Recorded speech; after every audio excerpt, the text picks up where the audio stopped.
கொண்டு வந்தாங்க through an executive order. It was not passed in the parliament in 2004. NPS was not passed in the parliament in 2003 or 2004. எப்போ pass ஆகுது அந்த order?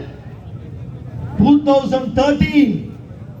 When the UPA 2 government was there in 2013, September 4th, in Lok Sabha, they passed the Manmohan Singh was the Prime Minister and Chidambaram was the Finance Minister. They introduced the bill and the PFRDA bill was passed in September 4th in Lok Sabha, in September 6th in Rajya Sabha, and it was approved by the then President Pranab Mukherjee in the September 19th of 2013. 2013ல December 4ல நாடாளுமன்றத்துல நிதியமைச்சர் Chidambaram PFRDA பில்ல முன்மொழிகிறார். ஏன்? Vajpayee government கொண்டு வந்த bill காலாவதி ஆயிடுச்சு. அந்த bill காலாவதி ஆயிடுச்சு. அது 6 மாசத்துக்குள்ள பாஸ் ஆகல. பாஸ் ஆகலனா ஒரு பில்லு தாக்கல் பண்ணி அது பாஸ் ஆகலனா காலாவதி ஆயிடும். திருப்பி தாக்கல் பண்ணணும். 2004ல இருந்து 2013 வரைக்கும் ஏன் பாஸ் பண்ண முடியல? நடுவுல UPA 1 கவர்மெண்ட் யாருடைய ஆதரவோட வந்தது? இடதுசாரி எம்பிக்கள். இடதுசாரி எம்பிக்களுடைய ஆதரவோட இருந்ததனால அவங்க PFRDA பில்ல தொடாதன்னு மிரட்டி வச்சிருந்தாங்க. அடுத்தது வெஸ்ட் பெங்கால்ல தோத்துச்சு, கேரளால தோத்துச்சு, கம்யூனிஸ்டுடைய எண்ணிக்கை பார்லிமெண்ட்ல குறைஞ்சது. மற்ற மாநில கட்சிகள் தயவுல மன்மோகன் சிங் ஆட்சியில் இருந்தாரு, பாஸ் பண்ணிட்டாரு பில்ல. யாருடைய ஆதரவுல? Congress introduced the bill and BJP raised their hands and supported the bill. ஏன்? அது BJP கொண்டு வந்தது இல்ல. So BJP raised the hand and supported the bill. இதான் யதார்த்தம். அப்போ ஒரே ஒரு இஷ்யூ 2003ல இருந்து 2003 எக்ஸிக்யூட்டிவ் ஆர்டர் விட்டுடுங்க. 2004 2004ல இருந்து NPSல இருக்க எல்லார்கிட்டயும் monthly deduction 10% with DA deduction பண்ணி NPS அக்கவுண்ட்ல PFRDA அக்கவுண்ட்ல போட்டாங்கல்ல கவர்மெண்ட். பார்லிமெண்ட்ல ஆக்ட் பாஸ் ஆகாம தான போட்டாங்க. பார்லிமெண்ட்ல ஆக்ட் பாஸ் ஆகலனா it is legal or illegal? Illegal, சட்டவிரோதம். பார்லிமெண்ட்ல ஒரு சட்டம் பாஸ் ஆகல, நீ ஒரு ஆர்டர் போட்டுட்ட, பணம் பிடிக்கிற. 2003ல இருந்து 2013 வரைக்கும் தொழிலாளி கிட்ட பணம் பிடிக்கிற. பார்லிமெண்ட்ல சட்டமே பாஸ் ஆகல. சட்டத்தை பில்லே எப்போ நிறைவேறுது? 2013ல. அது வரைக்கும் பில்லு பாஸ் ஆகல. அது சட்டவிரோதம். இதாங்க டிஆர்இ கேஸ். டிஆர்இ அதான் கேஸ்ல போட்டோம். டிஆர்இ கேஸ்ல நம்ம மென்ஷன் பண்ணது இந்திய ரயில்வேயிலேயே டிஆர்இ ஒரே ரயில்வே சட்டம் நியூ பென்ஷனை அபாலிஷ் நியூ பென்ஷன் என்று கோர்ட்டிலே வழக்கு தொடுத்தது. நமக்கு பிறகு ஐசிஎஃப் யூனியன் போட்டாங்க. அதுக்கு பிறகு பென்ஷனர் அமைப்புகள் சில போட்டிருக்கு. ஆனா ஏஆர்எஃப்ஓ என்எஃப்ஐஆரோ இந்திய ரயில்வே எந்த ஃபெடரேஷனோ எந்த ஜோன்லையும் கேஸ் போடல. அரசாங்கத்துடைய ஒரு ஒரு ஆர்டரை எதிர்த்து கேஸ் போடணும்னா அதுக்கு ஒரு தைரியம் வேணும். மடியில கனா இருக்கக்கூடாது. மடியில கனா இருக்கக்கூடாது.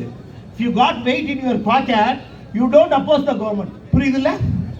நம்ம மடியில கனா இருந்தா நம்ம அரசாங்கத்தை எதிர்க்க மாட்டோம். We got nothing in our pocket, so we filed the case to abolish the new pension. நம்ம கேஸ்ல வெறும் இல்லீகல் மட்டும் சொல்லல, வேர்ல்டு முழுக்க பாரிஸ்ல, ஜெர்மன்ல, பிரான்ஸ்ல, இத்தாலியில ஒவ்வொரு ஊர்லயும் இந்த நியூ பென்ஷனை கொண்டு வந்து அங்க ஜனங்க எப்படி கஷ்டப்பட்டாங்க, தெருவில் சண்டை போட்டதுங்க ஜனங்க பென்ஷன் இல்லாம. அது அத்தனை நம்ம சைட் பண்ணியிருக்கோம். பென்ஷன் எப்போ ஆரம்பிச்சது? 1887 வெள்ளக்கால காலத்துல ஆரம்பிச்சது. பென்ஷனை மாடிஃபை பண்ணி அது வந்திருக்கு. இப்போ சோவியத் யூனியனுடைய வருகை அதுக்கு பிறகு உருவானது. நம்ம அதெல்லாம் சுட்டிக்காட்டி கேஸ் போடுறோம். நம்முடைய கேஸுக்கு பிறகுதான், டிஆர்இ கேஸுக்கு பிறகுதான் NPS holder இறந்துட்டா, if he dies, the NPS holder dies while in service, his wife, his spouse can give an option and submit the amount, and they can, as per the option they can change to the old pension scheme. நம்ம வாங்கி கொடுத்தோம் லோக்கல்ல ஒரு act apprentice பையன், அவன் பேர் என்ன? ரமேஷ். யாரு? ஈரோடு நரேஷ். நம்ம வாங்கி கொடுத்துருக்கோம். NPSல இருந்தவங்க இறந்துடுறாங்க, அந்த ஃபேமிலிக்கு ஓல்டு பென்ஷன் ஸ்கீம்ல ஃபேமிலி பென்ஷன் வாங்கி கொடுத்துருவோம்.